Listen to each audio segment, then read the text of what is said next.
Good morning guys. आज हम science class 9 की साइंस का chapter 1 matter in our surroundings को डिटेल में समझेंगे। हमारे यूनिवर्स में ये देखिए कि आप ये हमारी क्या है, साइकिल है, बुक है, नोटबुक है, हमारा बैग है, कुर्सी है, मोटरसाइकिल है, हमारी चेयर है, कुछ भी है वो क्या है, all these are made up of one or another material. एक या एक से ज़्यादा मटेरियल से मिलकर कोई भी चीज़ बनती है वो क्या कहलाती है, मैटर कहलाती है। और जो स्पेस को ऑक्यूपाई करती है और जिसके अंदर मास होता है, कुछ वेट होता है, तो इन सभी के अंदर वेट भी है और एक स्पेस को, पर्टिकुलर स्पेस को क्या कर रहे हैं, ऑक्यूपाई कर रहे हैं। बैग को जहाँ पे रखा वो ऑक्यूपाई कर रहा है ना, कार जहाँ पे खड़ी ऑक्यूपाई कर रही है ना। बट यूनिवर्स में कई सारी ऐसी चीज़ें होती हैं जो मैटर नहीं होती। वो कौन कौन सी होती है? हमारे अर्थ में टाइम है, फीलिंग्स है, ग्रेविटी है। तो हम इनको इनको सिर्फ फील कर सकते हैं। हम टाइम जा रहा है देख रहा है, हम इनको देख नहीं सकते। टाइम है, टाइम को हम कोई स्पेस नहीं है, उसका कोई वेट नहीं है। फीलिंग का कोई वेट नहीं है, फीलिंग कोई स्पेस को नहीं रख रही। तो जो चीज़ें स्पेस नहीं है, जिनको हम देख नहीं सकते और जिनका कोई मास नहीं है, वो मैटर नहीं कहलाते। ठीक है, we can not see all these physically, there is no mass in this and they do not even occupy any space, so they are not matter। इसका मतलब मैटर क्या है? what is matter? matter is anything which has mass and occupies space is called matter।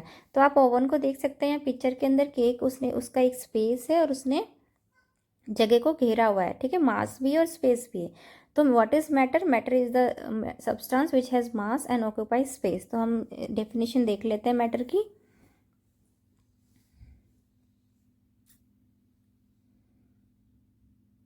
इसलिए matter की जो definition वो है, क्या है? Matter is a substance which have mass and occupy space and made up of tiny particles. ठीक है, कोई भी जो सब्सटेंस है वो जिसका मास है और वो स्पेस कर रहा है, आप डायग्राम में देख पाएंगे जो मैंने अभी बताया, और वो छोटे छोटे पार्टिकल से बना हुआ है। ठीक है, इसकी एसआई यूनिट क्या होती है? किलोग्राम। मास की एसआई यूनिट होती है किलोग्राम। वजन बोला जाता है मास को। Quantity of a matter content in something, कुछ भी, जैसे हमारा बैग का उसका जो वजन है, उसके जो वो है उसको बोलेंगे हम मास, वजन। और ये कांस्टेंट हो रहता है एवरीवेयर। ठीक है, जैसे हमारा नोटबुक है, पेन है, स्टार है, सन है, प्लानट है, एयर है। ठीक है, ये अभी हमने डिस्कस किया। ठीक है, करेक्टरिस्टिक्स ऑफ पार्टिकल्स। पार्टिकल्स की कुछ विशेषताएं क्या होती है? दे आर कॉन्टिन्यूसली मूविंग, वो हमेशा मूव करते रहते हैं। ठीक है, और they have space between them, उनके बीच में स्पेस भी होता है और वो एक दूसरे को अट्रैक्ट करते हैं। और particles of the matter are very small, वो छोटे छोटे होते हैं। तो मैटर किससे बना होता है? छोटे छोटे पार्टिकल्स से मिलके बना होता है। अभी हमने पढ़ा कि made up of tiny particles. Matter क्या होता है? Matter is a substance which have mass and occupy space and made up of tiny particles. तो इनकी जो कैरेक्टरिस्टिक्स क्या होती हैं कि ये बहुत ज़्यादा मूव करते हैं और ये इनके बीच में स्पेस होता है और ये अट्रैक्ट करते हैं एक दूसरे को। और particles of matter are very small होता है। तो जब वो पार्टिकल्स ऑफ मैटर अगर कॉन्टिन्यूसली मूविंग का क्या सिग्निफिकेंस है? अगर जो पार्टिकल्स होते हैं वो काइनेटिक एनर्जी को पॉज करते हैं, मतलब ले लेते हैं। तो जैसे ही हमने टेम्परेचर को बढ़ाया तो पार्टिकल्स क्या बहुत तेज मूव करेंगे और बिकॉज ऑफ काइनेटिक एनर्जी बढ़ने से वो क्या होंगे, दूर दूर जाएंगे। तो दूर दूर जाने से क्या होगा कि जो मूवमेंट है सबसे कम किस में होगा? दूर दूर जाने से वो चेंज होगा अपनी स्टेट से। अगर हमने टेम्परेचर बढ़ाया तो काइनेटिक एनर्जी बढ़ गई, तो पार्टिकल ज़्यादा दूर दूर चले गए और उससे क्या होगा, लिक्विड में चेंज हो जाएगा, फिर गैस में चेंज हो जाएगा। तो इससे हमें क्या पता पड़ रहा है कि सबसे ज़्यादा जो मूवमेंट हो रहा है किस में है? गैस में है। सबसे कम किस में है? सॉलिड में। और सबसे बीच में किस में है? इसमें है। ठीक है, तो particles of matter having space between them. ठीक है, द स्पेस बिटवीन दैम का क्या मिनिमम, तो क्योंकि स्पेस होता है इसलिए वाटर का लेवल शुगर सॉल्ट ऐड होने पे इंक्रीज़ नहीं होता है, क्योंकि शुगर सॉल्ट क्या है, इसमें ब्लैंक स्पेस को कवर कर लेता है। ठीक है, इसको हम एग्जांपल से भी देखेंगे कि आगे मैं एग्जांपल से भी आपको बता दूँ कि ग्लास के अंदर जब हम पानी डालते हैं और पानी के अंदर हमने चीनी को घोला तो एकदम से वाटर का लेवल राइज हुआ, बट जब वो घुल गई, जब वो उसके अंदर घुल गई तो क्या हो गया कि वाटर का लेवल वापस उसी पे आ गया। क्यों? क्योंकि अंदर वो स्पेस होता है। उस स्पेस को क्या है, क्योंकि पानी के अंदर पार्टिकल दूर दूर होते हैं तो स्पेस को वो कवर कर लेता है, इसलिए पानी वैसे का वैसे रहता है, उसका वॉल्यूम चेंज नहीं होता है। ठीक है, ये मिनिमम सेम है। मिनिमम सॉलिड में होता है, मोर लिक्विड में होता है, मैक्सिमम गैस में होता है। ठीक है, सेम है। और फोर्स ऑफ अट्रैक्शन क्या है? मैक्सिमम फोर्स ऑफ अट्रैक्शन भी मैक्सिमम इसमें होती है। सबसे ज़्यादा फोर्स ऑफ अट्रैक्शन सॉलिड में होती है, इंटरमीडिएट होती है लिक्विड में, नेग्लिजिबल होती है गैस के अंदर कोई फोर्स ऑफ अट्रैक्शन बहुत ही नेग्लिजिबल होती है। ठीक है, तो स्टेट ऑफ मैटर हमारा क्या क्या होता है। तो हम गाइस सब क्लासिफिकेशन ऑफ मैटर को डिस्कस करते हैं। हमने कैरेक्टरिस्टिक्स को देख लिया है कि जो हमारे एंशिएंट फिलोसफर थे उन्होंने मैटर को 5 एलिमेंट में डिवाइड किया था, earth, fire, water, air and sky. ठीक है, 5 तत्वों में, कि जो मैटर है वो 5 तत्वों से मिलके बनता है। बट मॉडर्निटी में मैटर को हमने 2 भागों में डिवाइड किया है। वो कौन कौन से हैं? Physical nature and chemical nature. तो केमिकल नेचर इस चैप्टर में हम डिस्कस नहीं करेंगे क्योंकि बुक में नहीं दिया हुआ है, तो हम ओनली फिजिकल नेचर को डिस्कस करेंगे। ठीक है, तो फिजिकल नेचर क्या होता है मैटर का वो हम देखेंगे।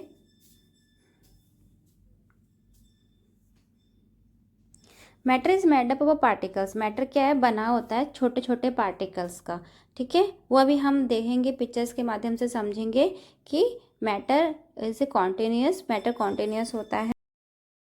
तो साइंटिस्ट ने देखा कि मैटर कॉन्टिन्यूस या पार्टिकुलेट है सिर्फ, या एक बिल्डिंग ब्लॉक है पूरा बड़ा सा, नहीं। But matter is made up of small particle, छोटे छोटे पार्टिकल से बना हुआ। बिल्डिंग ब्लॉक नहीं है वो, एक matter is A small particles का बना हुआ है, बहुत छोटे छोटे, बहुत छोटे छोटे। ठीक है, इसको हम एग्जाम्पल से देखेंगे कि पानी हमने लिया, एक बीकर में हमने 100 ml का पानी भरा और इसमें हमने 1 स्पून चीनी डाल दी। ठीक है, चीनी जब हमने डाली, जब तक वो घुली नहीं है, क्रिस्टल है, तो वो पानी को ऊपर आ गया हमारा। बट जब हमने उसको घोला, क्योंकि छोटे छोटे छोटे छोटे पार्टिकल्स और स्पेस है उसके अंदर, पानी में खूब सारे स्पेस है, तो वो स्पेस को उसने भर लिया, पानी वापस नीचे आ गया। तो कहने का मतलब कि पानी का लेवल ना तो बढ़ा ना तो घटा, जितना था उतना का उतना रहेगा। क्यों? क्योंकि जो मैटर है, जो भी वो क्या है, मैटर के बहुत छोटे छोटे पार्टिकल से बना हुआ है। ठीक है, और वो डिवाइड होता रहता है बहुत। तो पानी के अंदर जो पार्टिकल्स है वो बहुत छोटे छोटे हैं। ठीक है, तो उस स्पेस को उसने कवर कर लिया। ठीक है, फिजिकल नेचर दूसरा क्या है कि कितने छोटे हैं। अब इसको हम एग्जांपल से देखेंगे कि वो कितने छोटे हैं, कितने पानी के अंदर जा सकते हैं, उसका लेवल बढ़ रहा नहीं बढ़ रहा। तो इतने छोटे हैं, इतने छोटे हैं कि उसको अगर हम कई बार डालेंगे तब भी उसका लेवल ना बढ़ेगा, कलर भी चेंज करेगा, लेवल भी नहीं बढ़ेगा और रिएक्शन भी देगा। ठीक है, तो बहुत छोटे हैं और वो मल्टीपल डिवाइड हो जाते हैं फिर से। जैसे मैंने पोटेशियम परमैंगनेट को लिया, 100 ml पानी के अंदर डाला, तो क्या हो गया, ये पर्पल हो गया। फिर से मैंने उसमें जो पर्पल हो गया उससे फिर से 10 ml लिया और दूसरे बीकर में डाला। आप देखेंगे कि इसका कलर भी पर्पल हो गया, क्योंकि वो मल्टीप्लाई हो गया। फिर से जो जो पार्टिकल्स थे वो वापस से मल्टीप्लाई हो गए, वापस से डिवाइड हो गए, बहुत छोटे छोटे हो गए। और पार्टिकल्स क्या है? मूवमेंट करते हैं। पार्टिकल्स का जो फिजिक हमने कैरेक्टरिस्टिक्स पढ़ा क्या होता है, वो कॉन्टिन्यूसली मूविंग करते हैं। तो कॉन्टिन्यूसली मूविंग करते हैं और अट्रैक्ट ईच अदर करते हैं। तो ये हमारा क्या है कि ये देखिए पूरे बीकर में ना तो इसका लेवल बढ़ा बट कलर चेंज हो गया। ठीक है, कलर चेंज हो गया, पानी का भी टेस्ट चेंज हो गया। पहले फीका था फिर मीठा हो गया, अब क्या हो गया, इसका कलर चेंज हो चुका है बट पानी का लेवल सेम टू सेम है, 90 ml ही है। ठीक है, बड़ा नहीं है। तो इसका क्या है कि पार्टिकल्स बहुत छोटे छोटे उसके हैं, जब वो दूसरे बीकर में जाते हैं तो फिर से टूट जाते हैं, फिर से छोटे छोटे हो जाते हैं, और इसके अंदर वो जो स्पेस होता है, वो स्पेस होता है, जितना भी स्पेस होता है उसको ये कवर कर लेता है। ठीक है, अगर हमें ये घर पे अगर एक्सपेरिमेंट करना है तो हम डेटॉल का यूज़ कर सकते हैं। अगर डेटॉल को हम डालेंगे, डेटॉल को डालेंगे पानी के अंदर, तो वो डेटॉल का क्या टेस्ट चेंज हो जाएगा, उसकी वो चेंज हो जाएगी, बट ना तो उसका लेंथ बढ़ेगा ना क्वांटिटी बढ़ेगी, सेम रहेगा। State of matter, solid, liquid and gas, ये 3 मैंने, इसके अलावा 2 और है बट उसको हम लास्ट में डिस्कस करेंगे क्योंकि 3 को ही पूछा जाता है। तो solid, as we already know, force of attraction क्या है, अभी हमने देखा फोर्स ऑफ अट्रैक्शन क्या है, किसमें से ज़्यादा है, मैक्सिमम किसमें है, सॉलिड्स में है। तो हाई होता है इसके अंदर, इससे कम होगा, फिर उसके अंदर इससे कम होगा गैस में। ठीक है, डेफिनेट शेप होता है, एक पत्थर का क्या एक शेप है, कहीं भी रख दो तो उसी में रहेगा। बट अगर पानी को अगर हमने किसी उसमें रखा तो उसी का जगह ले लेता, हवा तो फैल जाती है। ठीक है, ऐसा हो जाता है। डिस्टिंक्ट बाउंड्रीज, ये फिक्स बाउंड्रीज है, डिस्टिंक्ट मतलब फिक्स, और इसके कोई भी बाउंड्रीज नहीं है, और इस हवा की भी कोई भी बाउंड्रीज नहीं है, गैस की भी। रिजिड होता है, पत्थर तो रिजिड ही है क्योंकि उसके अंदर क्या है, सारे टाइट पार्टिकल्स क्या है, बहुत ही क्लोज हैं। फ्लूइडिटी बहाव, पानी क्या है बहाव होता है तो वो बहता है, और ये हवा भी क्या है बहती है। इनकम्प्रेसिबल, क्योंकि फोर्स ऑफ अट्रैक्शन बहुत ज़्यादा हाई है तो उसको कंप्रेस करना तोड़ना बहुत ज़्यादा टफ होता है। लो कंप्रेसिबल है, इसको थोड़ा लो, और इसको हाई कंप्रेसिबल, इसको तो बहुत ज़्यादा इजीली हम कंप्रेस कर सकते हैं, ठीक है। और डेफिनेट वॉल्यूम, इसकी एक डेफिनेट वॉल्यूम होती है, ऑब्वियस सी बात है क्योंकि पत्थर आप पता है कि आप उसका जो स्पेस है वॉल्यूम क्या है सेम होगी, और इसकी कोई भी वॉल्यूम नहीं होती है। इसकी भी वॉल्यूम होती है, जिस बर्तन में जाता है उसका ले लेता है, बट हवा का थोड़ी ना है।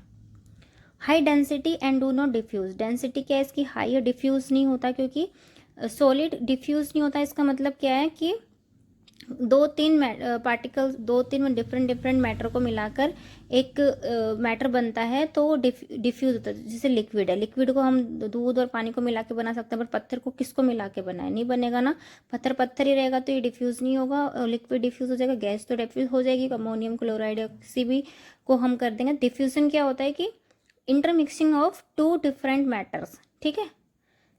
क्योंकि इसके पार्टिकल्स बहुत दूर दूर होते हैं तो स्पेस होता है, पार्टिकल्स दूर हैं इसलिए स्पेस है, इसलिए हम एक दूसरे मैटर को भी प्लस कर सकते हैं। इसमें भी बहुत दूर होते हैं इसलिए भी कर सकते हैं, बट इसमें क्या बहुत ही पास पास है तो इसमें हम क्या मिक्स करेंगे, नहीं कर सकते ना। तो ये डेंसिटी तो हाई होती है और इसको हम डिफ्यूज नहीं कर सकते, इसकी मेन प्रॉपर्टी है किसकी।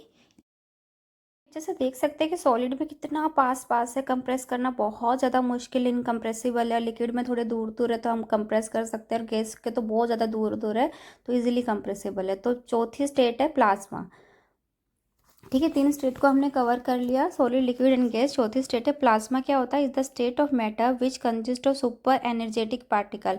मतलब प्लाज्मा किस में होता है, सन के अंदर होता है। तो हम हाइड्रोजन और सन की, क्योंकि इसकी हीट जो सुपर एनर्जेटिक कहाँ से मिलेगी, इतनी एनर्जी हमें कहाँ से मिलेगी, हीट से मिलेगी।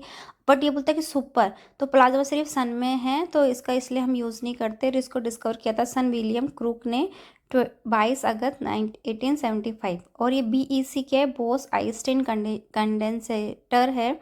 This is exactly the opposite of plasma, कि around 1000 time less density but to on super low temperature. Plasma में super super super high temperature चाहिए जो सन से मिलता है, और इसमें super super super low temperature चाहिए, ठीक है। आप इसको नोट डाउन कर लीजिए। तो प्लाज्मा सिर्फ सन के अंदर अवेलेबल है, प्लाज्मा की स्टेट अर्थ पे नहीं है क्योंकि इतना हीट हम नहीं वो कर सकते हैं, बट ऐसी स्टेट होती है, सुपर हीट चाहिए हमें। और इसमें क्या है, बहुत ही ज़्यादा बिल्कुल आइस हो गया, बहुत कम एनर्जी, हीट की ज़रूरत ही नहीं है, अपोजिट है प्लाज्मा का, ठीक है। Change of state of matter. अब हम मैटर की जो स्टेट है उसको चेंज किस किस तरीके से कर सकते हैं, by changing the temperature, by changing the pressure. दो तरीके हैं, by changing the temperature. Temperature से कैसे कर रहे हैं, पहले टेम्परेचर हमने लगाया तो क्या होगा, सॉलिड से लिक्विड में चेंज होगा, लिक्विड से गैस में चेंज होगा। अगर हम पानी को गर्म करते हैं, हमने आइस को गर्म किया, ठीक है, आइस को हमने गर्म किया तो क्या होगा, वो लिक्विड में चेंज होगा, फिर गैस में चेंज होगा। और प्रेशर क्या किया, गैस पे हमने कोई भी प्रेशर लगाया तो पहले लिक्विड पे चेंज होगा, उसको प्रेस करेंगे कम, ठीक है, फिर वो गैस में क्या सॉलिड में चेंज हो जाएगा, ठीक है। जिससे हमारी क्या सॉलिड गैस है, मतलब CO2 का एग्जाम्पल है। तो अभी हम इसको डिस्कस करते हैं आगे। By changing the temperature, first है मेल्टिंग पॉइंट। क्या होगा, अगर हमने टेम्परेचर पे किसी भी पानी को अगर हमने चढ़ाया तो उसका मेल्टिंग पॉइंट मेल्ट होगा वो। टेम्परेचर एट विच सॉलिड, जो भी सॉलिड है वो मेल्ट होके लिक्विड बनेगा एटमॉस्फेयर प्रेशर पे, तो वो क्या होगा, मेल्टिंग पॉइंट बोलेंगे उसको। उसका क्या बोलते हैं, मेल्टिंग पॉइंट, जहाँ से वो सॉलिड से लिक्विड में चेंज हो रहा है एट एटमॉस्फेरिक प्रेशर। तो इसको हम एग्जाम्पल से अभी देखेंगे आगे, ठीक है, समझेंगे। फिर latent heat of fusion. Latent heat क्या होता है गाइस, लेटेंट हीट होता है the energy which is to be supplied to change the state of substance. मतलब कि सॉलिड से लिक्विड में जाना, मतलब कि ठीक है, लेटेंट हीट का एनर्जी जो भी हमने टेम्परेचर पे रखा सॉलिड को, वो लिक्विड में चेंज होकर एक स्टेट से दूसरी स्टेट में जाने के लिए जो उसे एनर्जी चाहिए। Latent heat the energy which has to be supplied to change the state of substance, ठीक है। एक स्टेट से दूसरे स्टेट में जाने, जैसे सॉलिड है मैंने टेम्परेचर पे चढ़ाया, उसको गैस पे चढ़ाया, तो वो क्या है, उसका ना तो टेम्परेचर बढ़ रहा है ना उसका पानी का लेवल बढ़ रहा है, वो लिक्विड में चेंज हो रहा है, सिर्फ उतनी ही हीट, वो जो पार्टिकल्स, मोटे मोटे पार्टिकल्स हैं, जो सॉलिड है उसको लिक्विड में चेंज करने के लिए जितनी हीट की ज़रूरत है उसको हम बोलते हैं लेटेंट हीट, ठीक है, स्टेट को चेंज करने के लिए। तो इसका ये फॉर्मूला होता है L is equal to Q by m हम क्यू के energy absorb by the water, जो भी वाटर ने एनर्जी अब्जॉर्ब की, और ये इक्वल टू मास। इसकी एसआई यूनिट है जूल पर सेकेंड, ठीक है। तो इसमें हम एक एग्जाम्पल देख लेते हैं कि substance have a mass of 9400 gram and have latent heat है इतना। तो एनर्जी कितनी ऑब्जर्व हुई, तो लेटेंट हीट का फॉर्मूला हमें पता है L equal to Q by में एम, क्यू के एनर्जी ऑब्जर्व, एनर्जी कितनी ऑब्जर्व हो रही है, लेटेंट हीट हमें कितना दे रखा है 13 जूल, और मास हमें कितना दे रखा है इतना। तो इसको हमने ग्राम को किलोग्राम में चेंज किया क्योंकि केजी में है, तो 1000 से डिवाइड करेंगे 9.4 केजी हो गया। तो लेटेंट हीट दे रखा है, तो एनर्जी जितनी एब्जॉर्ब हुई है इतनी एनर्जी हमारी एब्जॉर्ब हुई है 122.2, ठीक है।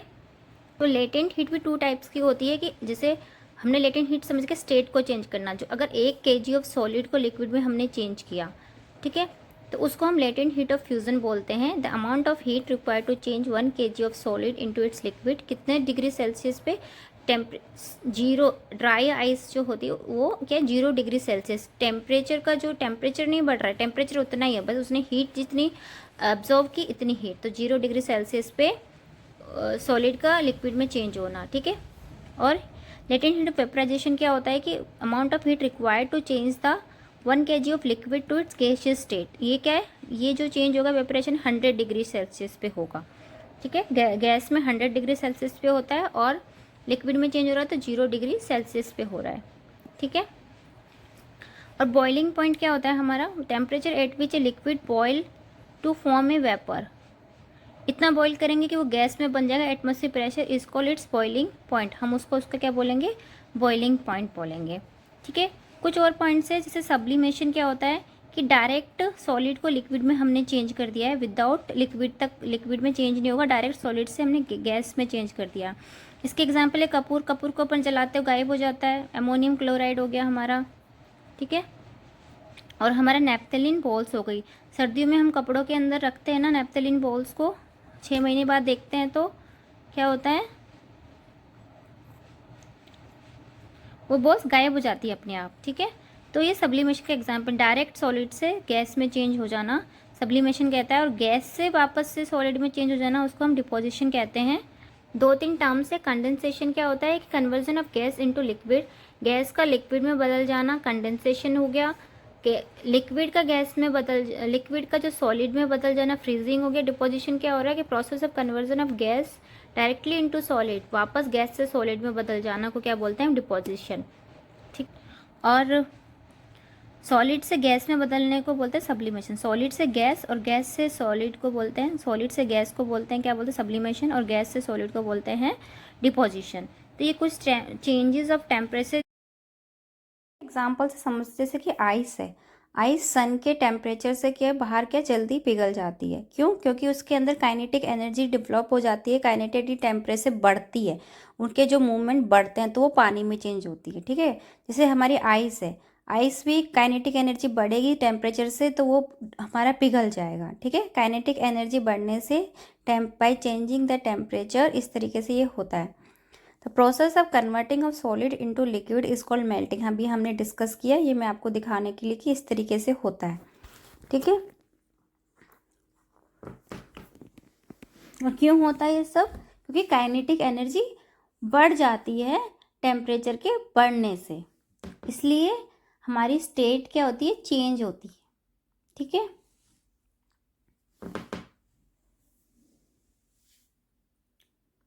सॉलिड टू लिक्विड और लिक्विड टू गैस। तो